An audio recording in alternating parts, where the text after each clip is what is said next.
Hi, family, friends. I'm still in Quebec at Pilot Flying J, where I stopped at yesterday.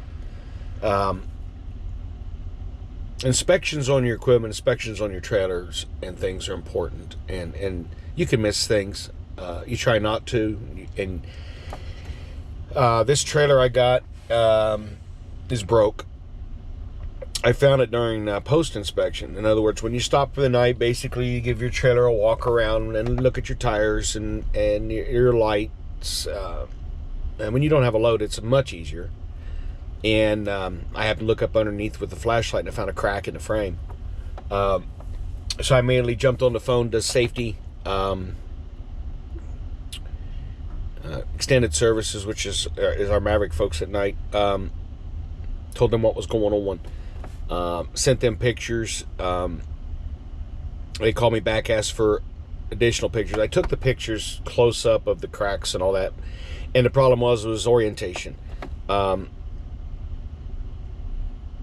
you know, when you look at a picture, sometimes it's difficult to understand what you're seeing. That was what I sent them.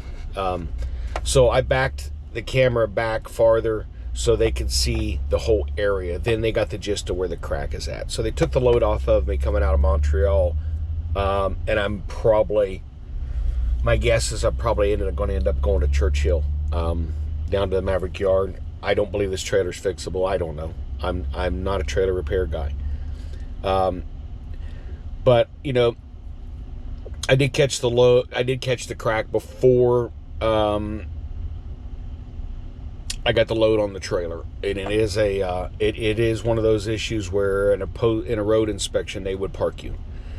And then they would have to move all the glass off, and it would cost Maverick a lot of money. I'm kind of kicking myself I didn't catch it earlier, but at the same token, this is not a crack that happened overnight. I don't know how many other drivers missed it, and the problem is the frames are painted black and all that, and when you look in there and it's bright and sunny outside, you just don't see it, you know. And it was dark last night. I had a flashlight, shined her up in there just to do my post inspection, look at my fifth wheel and all that, and I'm like, what in the heck?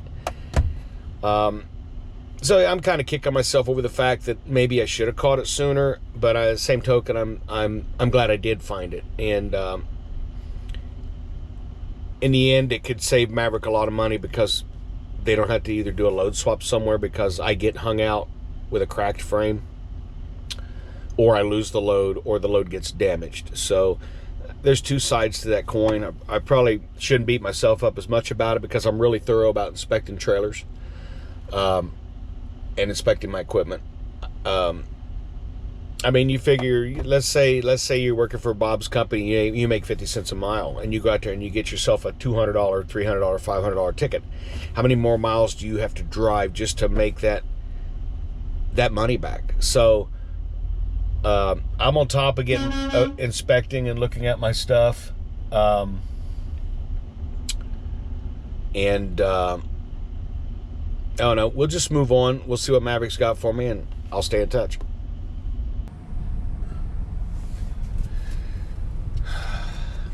Hello out there. West Haven, New Jersey. I'm on the very west side of New Jersey. I take the bypass down around, headed over to Pennsylvania, and I'm going to cut down, make my way down to Tennessee because, yeah, I was right. The Maverick made the call not to load this trailer. I agree with the call. Maverick pushes safety above all. Safety, why risk it? That's one of their mottos, if not their main motto. And they evaluated the trailer via the pictures I sent them, and they decided that, yeah, we're not going to load this trailer. And it's the right call. I mean, I would have liked taking that load out of Montreal over to Grand Haven. It's a nice straight run across the top of Michigan. But you know, it kind of is what it is. And I want to shout out to somebody, Neil Otts out there. I don't know if I did in a previous video. If I did, you can ignore it, but you know, Neil's a good guy. Known him a little while. We've done a little hangout in Little Rock before. Not long, because back then we were both driving, both busy, but Neil's having his knee replaced, and wish him the best. He's a good guy. If Neil, if you're out there, give me a shout. I hope you guys like the video uploaded. I know it's far away from the glass where they're unloading the glass, but basically I take 2 straps on each end. There's a wooden block, and I think some Kevlar involved in the bottom of that, and they just pick the glass straight up like you would a sheet of plywood. Of course, if you lay it on its side, gravity would take over and explode it. They just pick it up, and it's really, when you get down, I think I was at 5mm glass. When you get below that, this stuff wobbles. You just wait for it to explode. But basically, that is as close as I'm going to get when they're unloading glass. When it explodes, it's ugly, and I don't want to be near it. It's just a thing you don't want to be near. So when they're unloading glass, you see where I'm at the front of the trailer. As soon as they move away, all that securement you saw, I lay the pillow blocks on the ground, and I put everything else up on the deck, and it goes in that storage box on the front of the trailer. So the cardboard ends that I had, the cardboard protectors, I lay them out flat in the skirt that you saw me kick up under and untie and drop down. That's called the skirt. And then I roll it up and put it on the side of the trailer. I think you've seen the naked DG video, but basically that's it. But yeah, I'm headed down to Churchill to get the trailer evaluated. My theory is it will never be on the road again. It's an older trailer. It was built in 2003. So it's been out here beating up and down the highways for quite a while. Every dog has its day. I'm trying to think what else in the video you might have saw. Normally that big tarp on top that I slide back has Visqueen under it. It slides real easy. But man, when they don't put the Visqueen under the plastic like they're supposed to, it's a job. It's 185 pounds. It's like trying to pull Rosie O'Donnell away from the all-you-can-eat buffet.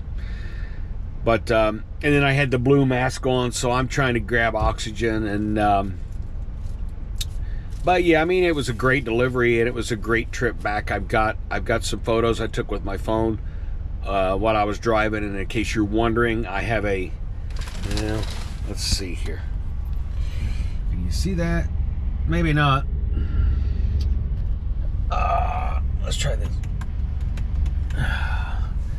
That might be a little better. I have a phone bracket up there, and the way the phone's oriented, all I gotta do is do a swipe and push camera. I don't have to have the camera in my hand. I don't have the camera in my hand at any time. I see truck drivers texting and driving, and that ain't me. That ain't me. I have a Blue Parrot headset that I use when I'm talking, because the Bluetooth in this truck is absolute garbage. I mean, there's just no way to put it other than that. But I'm going to try to put some of those pictures up too. It's so beautiful over there in Brunswick. And then I got some pictures coming back through New York. All the colors are changing. It's just beautiful.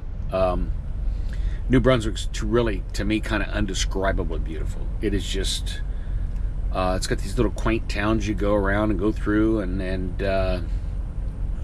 yeah. And it's really kind of strange, because when I go into Montreal, sometimes I can't find anybody that speaks English. I go to Quebec, I can't find anybody that speaks English. Where we pick up in Montreal, the guy that owns the place there, geez, he is, man, you would think he was maybe from, I don't know, Ohio or something. I mean, perfect English. I stopped on the way up front in New Brunswick there's a gas station, a truck stop. It's an Indian reservation. I want to get a soda and I go to the bathroom. And I think it was 50 minutes maybe from where I dropped off at. And I decided to get a sandwich. And I asked the gal what they said. I couldn't read the writing. And I said, it's in French. She says, I don't speak French either. I'm perfect English. I don't speak French or read it either. I'm like, but anyhow, that was kind of it. Let me see if I can get these pictures up. It's been a good run. It was a good run back from New Brunswick. You know, I talked about the fuel issue and stuff, but other than that, it was smooth. It was a good run. So we'll see you. We'll see you in a bit.